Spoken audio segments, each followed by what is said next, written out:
Sharon Raji Maynard here with another Words from Beyond. Well, this morning as I sat, actually it was yesterday morning, this is going out the next day, so November 4th, as I sat in the quiet, beckoned into my writing place, the presence that was there for me was my daughter Carolyn.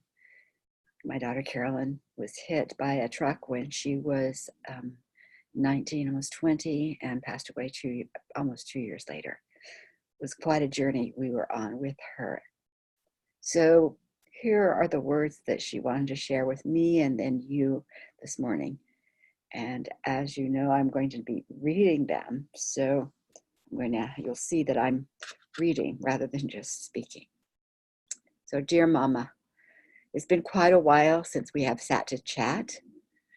Because you opened the doors to those of us outside of physical body experience, I decided I would get in line. I have watched your life flowing from one event, one situation, one project, onward to another and then another. I know you are shifting out of the concept of being busy, and so I will not use that word. I see your life as full of lots of good things. You have felt me smile from the sidelines, right? I said, I certainly have, many times. Well, this morning is our time. Thanks for the invitation. As I look over the situation in 1995, the car accident that spun my body into a very different condition, life support, feeding tubes, coma, brain trauma, and all that was needed to keep me alive. As you know, I see it very clearly as what I had chosen to give possibilities for my soul's journey so that I could heal and transform old negative patterns. The other day, you had a Facebook friend who lost a family member and in the pain of loss, wondering why.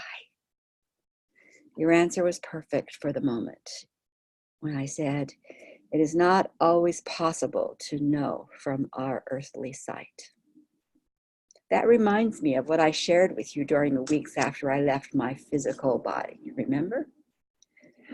For your information, every morning for a month or more after my daughter Carolyn died, I sat in quiet listening conversation with her. In those conversations, I put into a small booklet entitled My Walk in the Clouds. Well, I was just new and having no physical vehicle to move me around.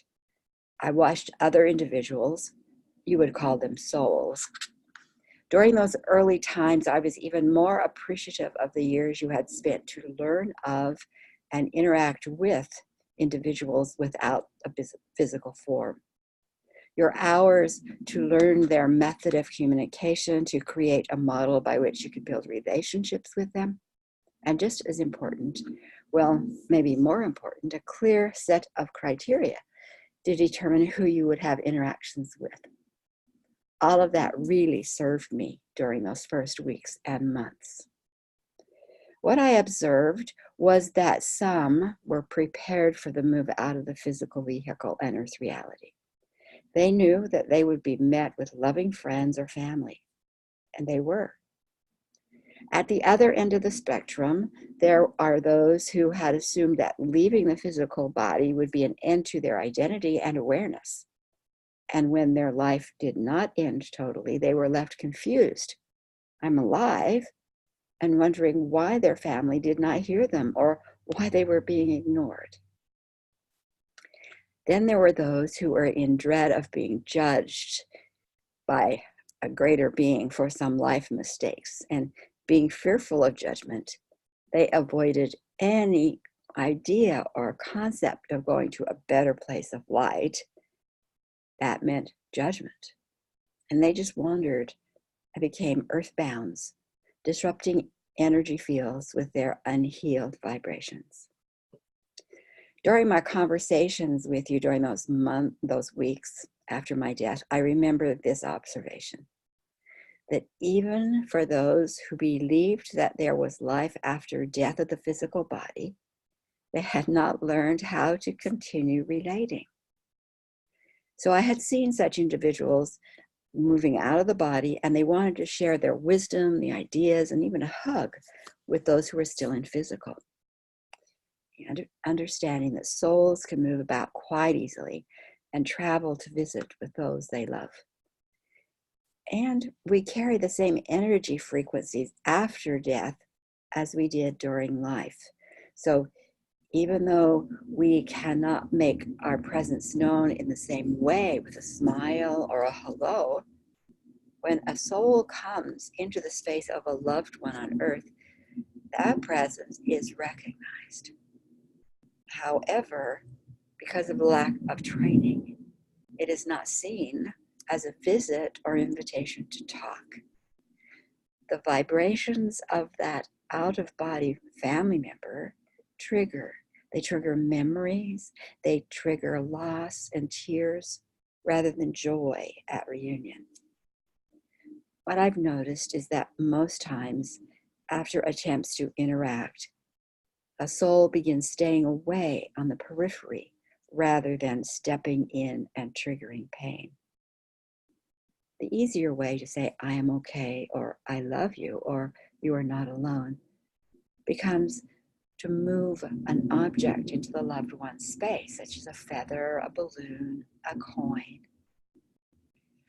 You know, a valuable part of learning to interact with us in the unseen is to be discerning. These worlds are extensive. The wide variety of characters still exist here. So it's up to you when you want to open the door to decide the type of interactions you want. Begin declaring qualities of those who you will allow into your space.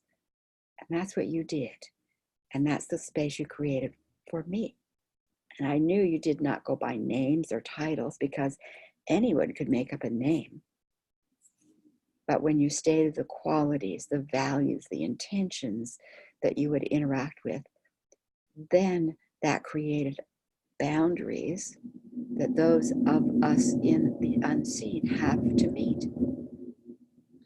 So thank you for what you did. I really encourage others, families, to do similar things.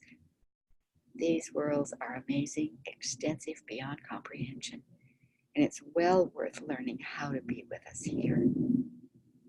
I love you, Mom. How about we talk more often?